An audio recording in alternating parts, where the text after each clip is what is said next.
오늘 말씀은 깊은 수렁에서도 주님만 바라봅니다 라는 제목으로 함께 하나님의 말씀을 나누고자 합니다. 먼저 한 편의 그림을 보시도록 하겠습니다.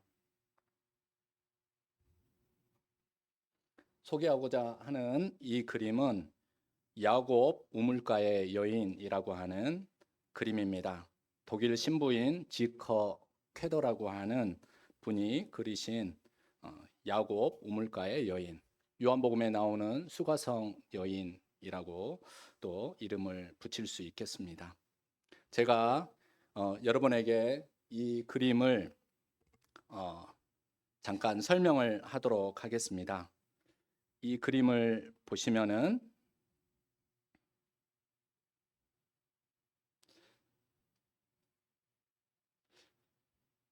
여러분이 먼저 답답하다 그런 생각을 좀 가지실 수 있으실 것 같아요. 왜 그런지 아시죠? 왜 그럴까요? 그림이 지금 조금 커요. 그렇죠? 그림을 조금 작게 좀 만들어 주시면 감사하겠습니다. 이 그림을 보시면 저 아래쪽에 뭔가를 봐야 되는데 지금 더 예쁜 꽃으로 가려놨기 때문에 보이지 않아서 답답하실 거라는 어, 이게 이제 설교의 과정입니다. 그래서 원래는 이 꽃을 어린 예배 드리기 전에 치우려고 할까 말까 예배 시작하면서 올라와 가지고 치울까 말까 하다가도 이렇게 좋은 설정이 있구나. 예배하시고 지금 보여주면 안 되는데 왜 이렇게 크게 키우셨습니까? 이 꽃의 원래는 가려야 되는데 옮기셨네요. 그래서 이 그림을 이렇게 잠시 한 10초 정도 한번 묵상을 해 보시도록 하겠습니다.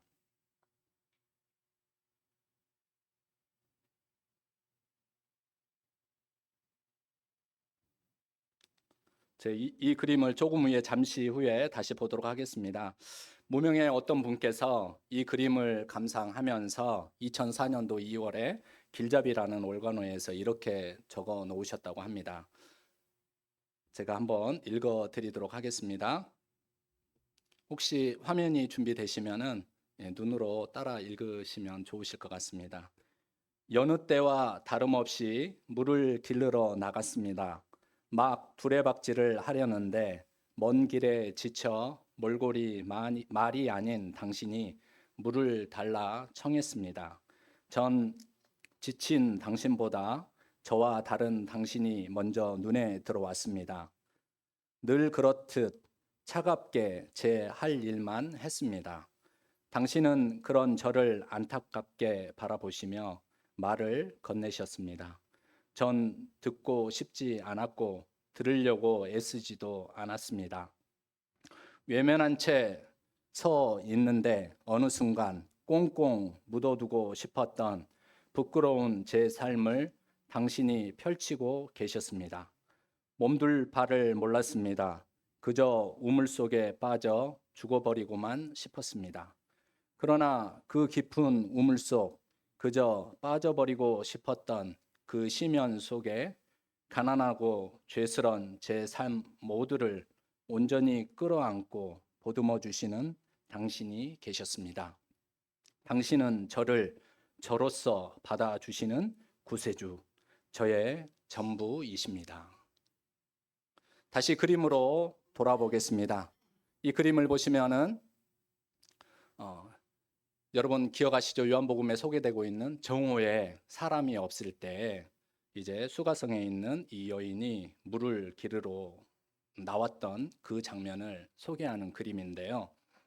해가 중천에 떠 있으면은 여인이 우물 아래를 쳐다보는 그 순간 그림자가 질터인데 그러면 오늘 이 그림에 나오는 그림처럼 이 여인의 얼굴이 분명 보이지 않게 그렇게 그려야 했을 텐데 오늘 그림을 보면은 이 여인의 얼굴은 그림자가 없이 환하게 아래를 쳐다보는 이 여인의 얼굴로 그려진 것이 참으로 인상적입니다.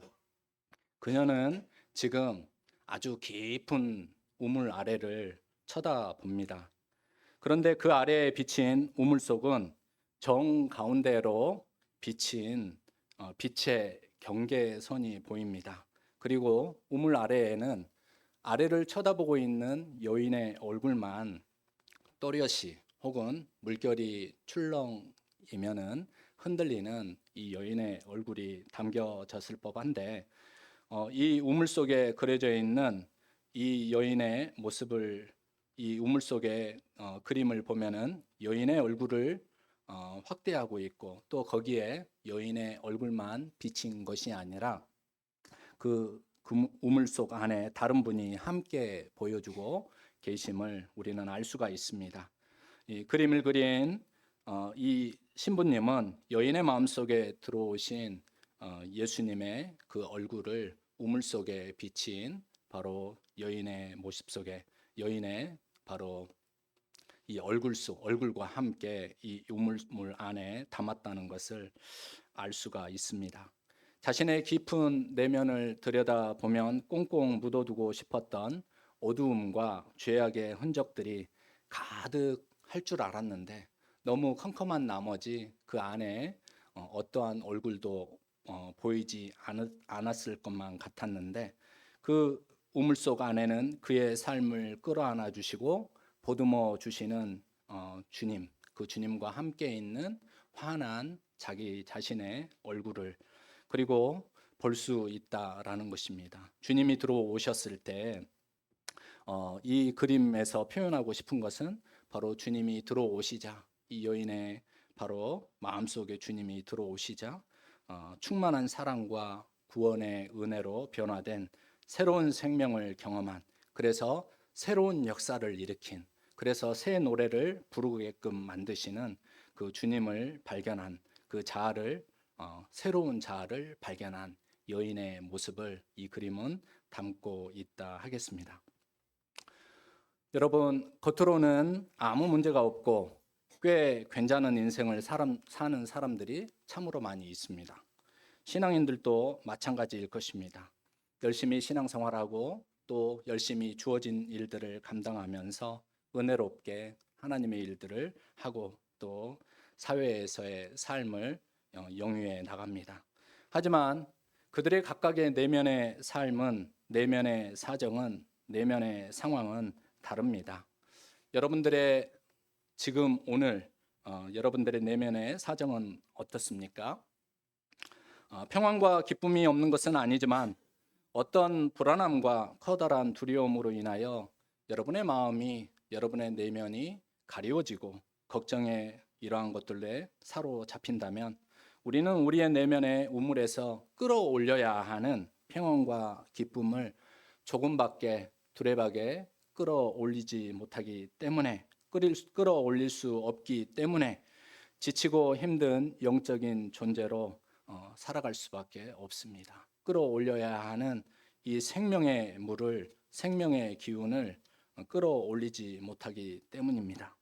여기 깊은 수렁 속에 주님을 애타게 부르시는 오늘 본문에 한 사람이 등장을 합니다. 본문에서 깊은 곳이란 누군가에게는 곤란이고 누군가에게는 궁핍이고 누군가에게는 상처이고 누군가에게는 고통일 것입니다. 아픔이고 연약함일 것입니다. 그리고 사람이 겪어서는 안 되는 위험한 상황이나 한 번도 생각하지 못하였던 그런 상황이나 또 어떤 사람의 손길도 닿을 수 없는 그 자리를 가리켜서 깊은 곳이다 라고 시인은 이야기하고 있습니다. 그곳은 실제로 격리된 장소이거나 전쟁의 현장이기도 하고 또 위험한 상황일 수 있습니다. 동시에 외부적인 것만이 아니죠. 내면적인 것, 인간의 가장 내밀한 영역, 바로 그 심령 가장 깊은 곳이 바로 우리의 가장 깊은 곳이다. 바로 우리가 살펴보아야 하는 곳이다 라는 것입니다. 그런데 본문의 이 사람은 주님을 간절히 붙들고 싶어하는 그러한 그 마음의 표현을 하고 있습니다. 그래서 그는 바닷물을 수렁에 빠져 들고 있는 그때 이렇게 부르짖습니다. 우리 2절 말씀 함께 읽어보시겠습니다. 주여 내 소리를 들으시며 나의 부르짖는 소리에 귀를 기울이소서. 이 사람은 그 괴로움과 아픔으로부터 벗어나기를 간절히 원했습니다. 사람이 어떤 상황이나 그리고 상태로부터 벗어나 새로운 영역으로 나아가기 위해서는 특별한 간절함과 그리고 애절함이 있어야 합니다. 그러지 않고 이래도 좋고 저래도 좋은 태도나 자세는 실은 아무런 변화를 기대하고 있지 않다라는 이야기이기도 합니다. 그래서 본문의 시인은 그 수렁에서 자신의 삶을 돌아보며 죄악으로 말미암아 길을 잃고 헤매이는 자기 자신의 모습을 치열하게 성찰하면서 주님께 이렇게 탄식합니다. 3절 말씀입니다. 함께 읽어보시겠습니다. 여호와여 주께서 죄악을 지켜보실진대 주여 누가 서리이까? 누가 주님 앞에 설 수 있단 말입니까? 주님께서 죄악들의 기록을 꼼꼼히 살펴보실진데 누가 감히 주님 앞에 버티고 설 수 있단 말입니까? 이 탄식은 철저히 자기 죄를 깨닫고 깊이 뉘우친 바로 참 죄인이라고 고백하는 이들의 목소리입니다. 이 고백이 터져버린 죄인들은 자기 자신의 선함을 다른 사람과 비교하여 우열을 가린다는 것이 얼마나 우스꽝스러운 일인지를 알고 있습니다. 자신의 어떤 선함도 주님 앞에서는 괜찮다고 말하지 못한다는 것도 알고 있습니다. 그리고 하나님의 기준 앞에서 철저하게 절망하고 있는 바로 이 한 사람을 우리는 보게 됩니다. 사람에게 철저하게 절망하는 것이 한 번쯤은 필요하다라고 생각합니다. 그렇지 않으면 자꾸만 끊어질 동아줄을 붙잡기 때문입니다. 그러면 절대 그 근원부터 달라질 수가 없습니다. 그래서 깊은 구렁 속에 그리고 깊은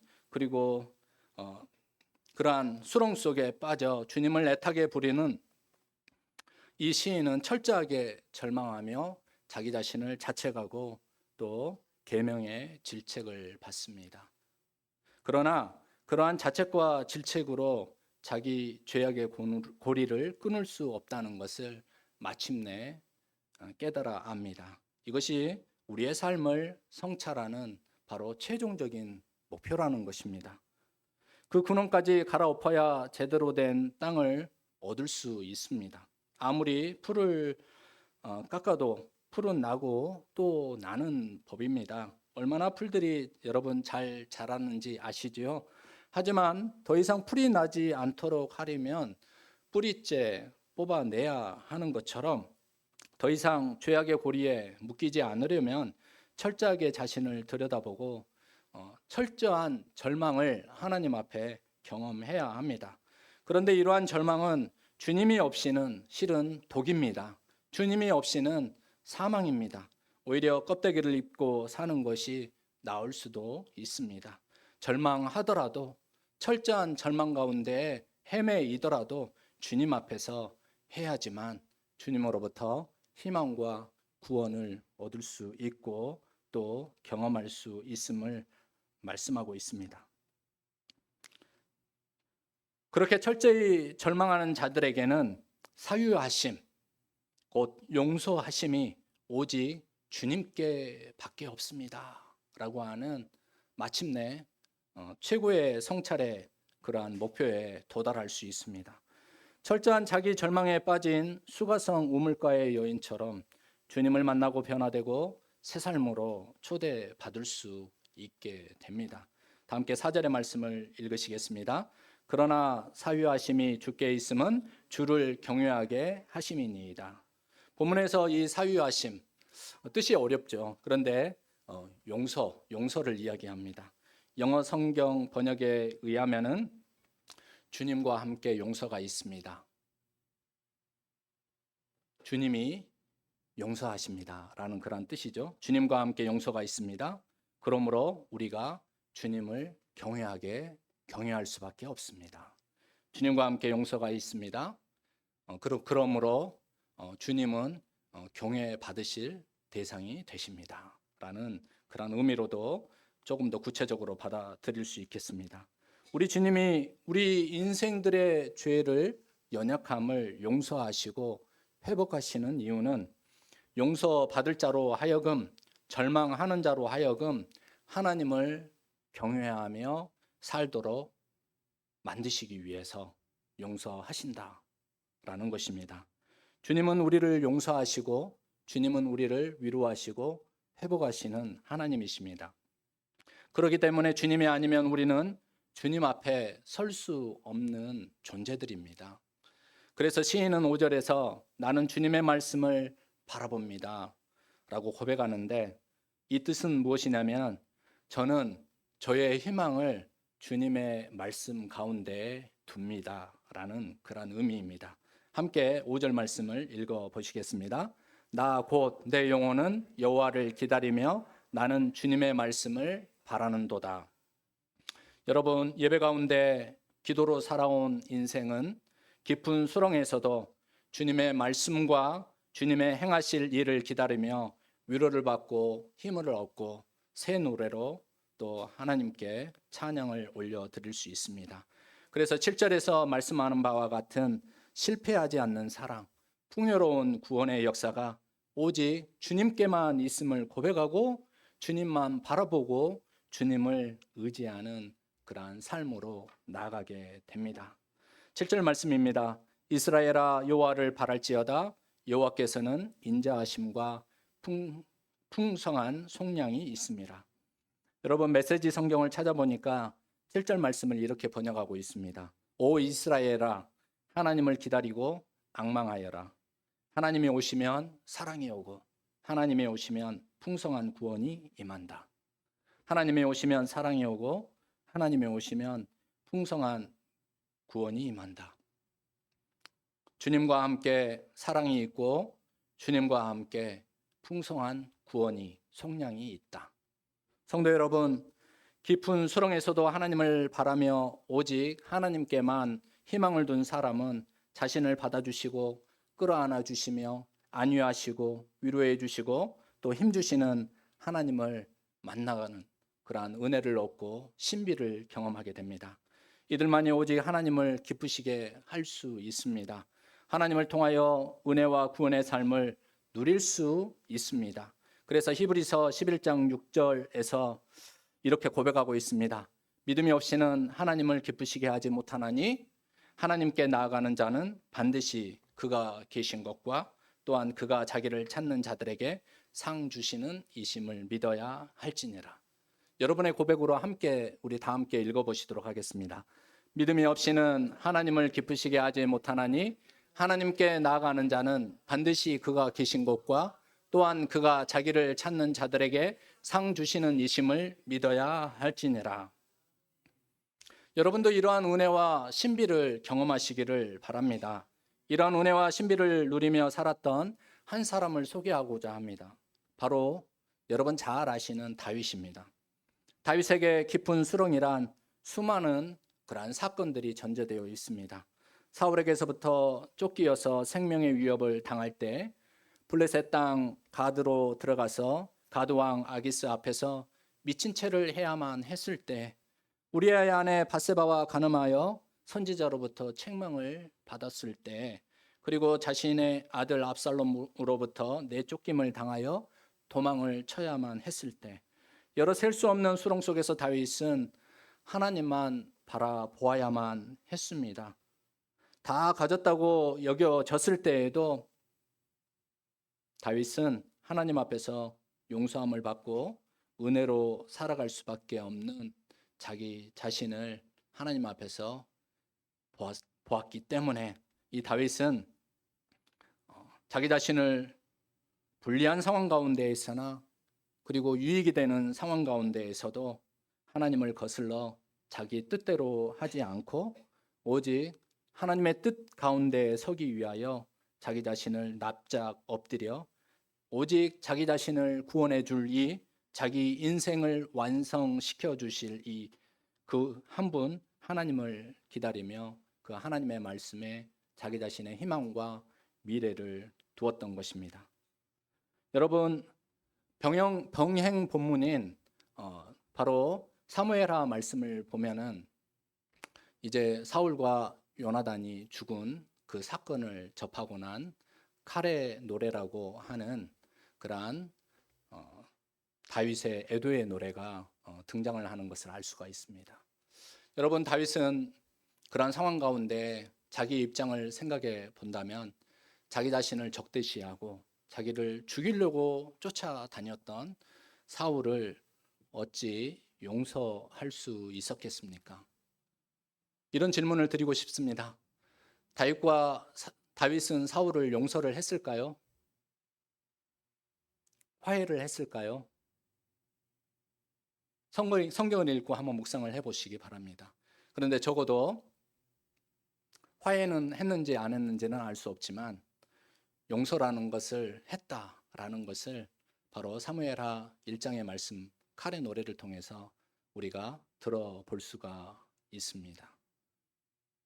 자기를 죽이려고 했고 그것도 한 번도 아닌 수차례, 그리고 쫓기는 인생 가운데에서 생명의 위태로움, 가장 깊은 곳에서 어렵고 힘든 상황들을 겪어야 했던 다윗의 마음을 굳어버리게 만들지 아니하고 그의 마음에 어려운 상황 가운데에서도 그의 마음을 붙들고 그의 마음을 일으켜 세워주시고 또 하나님의 뜻 가운데 살아갈 수 있도록 도와주시고 자기 뜻대로 하지 아니하고 교만 가운데 거하지 아니하고 자기 자신을 낮추어서 하나님의 사람으로 계속하여서 살아갈 수 있도록 도와주신 그 하나님의 그 음성 가운데 희망을 두고 살아갔던 이 다윗을 우리는 깊이 묵상해 볼 필요가 있습니다. 다윗의 마음이 이러한 마음이지 않았을까요?